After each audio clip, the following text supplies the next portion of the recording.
Hello everyone, उम्मीद करता हूँ कि आप सब अच्छे से खैरियत से। तो आज इस वीडियो में मैं एक अपकमिंग बॉलीवुड सिनेमा का टीज़र रिएक्शन देने आ गया हूँ और वो सिनेमा अल्फा है जिसका टीज़र कल रिलीज़ की गई। तो इस सिनेमा में लीड कास्ट में बॉबी देओल, आलिया भट्ट और शर्वरी वाघ है, लेकिन इस टीज़र में शर्वरी वाघ को बिल्कुल भी दिखाया नहीं गया बल्कि उसके कैरेक्टर को छुपाया गया है। यहाँ पे सिर्फ आलिया भट्ट और बॉबी देओल दिखते हैं। तो एक रेस्टोरेंट में ये दोनों बातें करते हुए नजर आते हैं। तो आलिया भट्ट की 18वां जन्मदिन है और बॉबी देओल उनको गिफ्ट में एक मिशन देते हैं। तो अब आलिया भट्ट को वो मिशन पूरी करनी होगी। तो आलिया भट्ट बॉबी देओल को अपने पिताजी मानती है, लेकिन मुझे डाउट है कि शायद बॉबी देओल उनके पिताजी नहीं है। Reason number 1, Bobby Deol Haryanvi accent में बात कर रहे हैं, लेकिन आलिया भट्ट जब बात कर रही है नॉर्मल हिंदी में बात कर रही है, कोई एक्सेंट नहीं है। और दूसरी बात, बॉबी देओल आलिया भट्ट को एक ट्रेंड एसेसिन की तरह ट्रीट करती है, अपनी बेटी की तरह नहीं। आलिया भट्ट तो बॉबी देओल को अपना पिताजी मानती है, पर शायद बॉबी देओल उनके पिताजी ना हो। शायद ऐसा हो कि अंत में आलिया भट्ट को पता लग जाए कि उसकी असलियत क्या है, उसकी मतलब उनके माता पिता कौन है, और वहीं से बॉबी देओल की असलियत भी उनको पता लग जाएगा। क्योंकि कहा जा रहा है कि इस फिल्म में मेन विलन का किरदार बॉबी देओल ही निभा रहे हैं। तो अगर बॉबी देओल विलन है तो वो आलिया भट्ट के पिताजी शायद नहीं हो सकते। ये मेरा थियोरी है, लेट्स सी क्या सामने निकल के आता है। और शर्वरी वाघ, इसका भी एक इम्पॉर्टेंट कैरेक्टर है। शायद शर्वरी वाघ से मिलने के बाद आलिया भट्ट को पता लगे उसकी अपनी बैक स्टोरी के बारे में, हो सकता है। लेकिन बाद में इतना जरूर होगा कि आलिया भट्ट और बॉबी देओल में एक जंग छिड़ेगी और बॉबी देओल इस फिल्म के मेन विलेन निकलेंगे, इस बात पे कोई शक नहीं है। अभी तक आलिया भट्ट को अपनी असलियत पता नहीं, ऐसा मुझे लगता है। और इस फिल्म में भी हॉलीवुड के इंस्पिरेशंस या फॉरेन फिल्म के इंस्पिरेशंस साफ नज़र आ रहे हैं, जैसे कि हर एक यशराज फिल्म में अक्सर होता ही रहता है। यशराज की आप कोई भी फिल्म उठाकर देख लीजिए, कोई ना कोई हॉलीवुड फिल्म की इंस्पिरेशन आपको हमेशा दिखेगी। स्पेशली जब से आदित्य चोपड़ा ने यशराज कंपनी का जिम्मेदारी उठाना शुरू किया, तो उन्होंने हॉलीवुड इंस्पिरेशन को यहाँ पर लाया। उन्होंने हॉलीवुड को ही बॉलीवुड में लाने की कोशिश करी। और आदित्य चोपड़ा के अंडर जितनी भी फिल्में बनी हैं, हर एक फिल्म में हमेशा एक हॉलीवुड का, एक फॉरेन फिल्म का इंस्पिरेशन हमने हमेशा देखा है। और कभी कभी तो ब्लेटेंटली रीमेक भी हो जाते हैं, ऐसा भी हुआ है। तो इस फिल्म के मामले में भी वो चीज़ें साफ नज़र आ रहा है। ला फेम निकिटा नामक एक फ्रेंच सिनेमा है जो 1990 में रिलीज़ हुआ था। और ये जो रेस्टोरेंट का सीन है ना आलिया भट्ट बॉबी देओल के बीच, वही सेम सीन ला फेम निकिटा में है। तो सोचिए, सीन को वहां से चुराया गया। और ऊपर से लारा क्रॉफ्ट टूम्ब रेडर का भी कुछ सीन्स आपको वहां पे दिख जाएंगे। आलिया भट्ट की जो कॉस्ट्यूम्स है वो एंजेलिना जोली की कॉस्ट्यूम्स से काफ़ी मिलती जुलती है।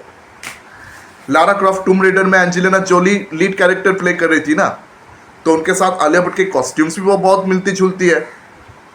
और शायद कैरेक्टर भी मिल जाए, कौन जाने।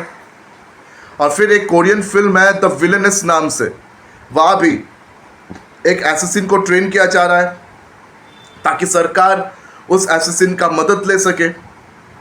और यहाँ भी थीम वैसी ही है।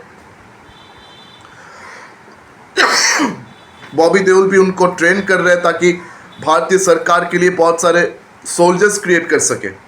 और ये अल्फा उनका सीक्रेट प्रोग्राम है, सीक्रेट मिशन है। इन तीनों फिल्मों के साथ साथ एक बड़ा वेब सीरीज का भी इंस्पिरेशन मुझे याद दिख रहा है। पता नहीं आप लोगों को ये चीज़ कभी महसूस हुआ भी है कि नहीं। आपने स्ट्रेंजर थिंग्स तो देखा ही होगा। स्ट्रेंजर थिंग्स, आपको याद है 11 का कैरेक्टर जो मेरी बॉबी ब्राउन प्ले कर रही थी, 11, उनका किस तरह से मेंटरशिप हुआ था, उनको उस बच्ची को किस तरह ट्रेन किया गया था। उनके जो मेंटर है, जिनको वो अपनी पिताजी मानती थी, बाद में उसको पता चलता है कि वो उनके पिताजी नहीं है बल्कि कोई और ही है। 11 को बाद में ये बात पता लगता है। तो ये इंस्पिरेशन भी मुझे साफ तौर पर अल्फा में दिख रहा है।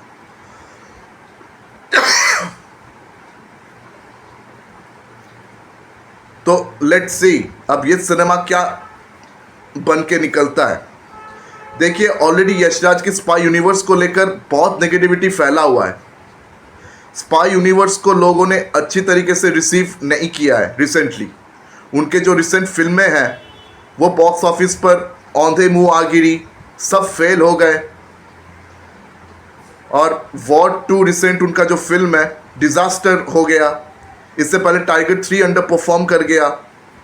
पठान तो भाई सिर्फ शाहरुख खान के वजह से ब्लॉकबस्टर हुआ, वरना इस फिल्म को भी काफ़ी गालियाँ पड़ी थी।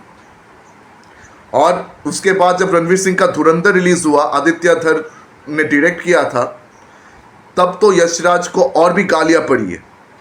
और अब अल्फा क्या यशराज के स्पाई यूनिवर्स को जिंदा कर सकता है, या हमेशा हमेशा के लिए यशराज को अपनी स्पाई यूनिवर्स का सपना यहीं पे बंद करना पड़ेगा। सब कुछ निर्भर करता है इस फिल्म के ऊपर।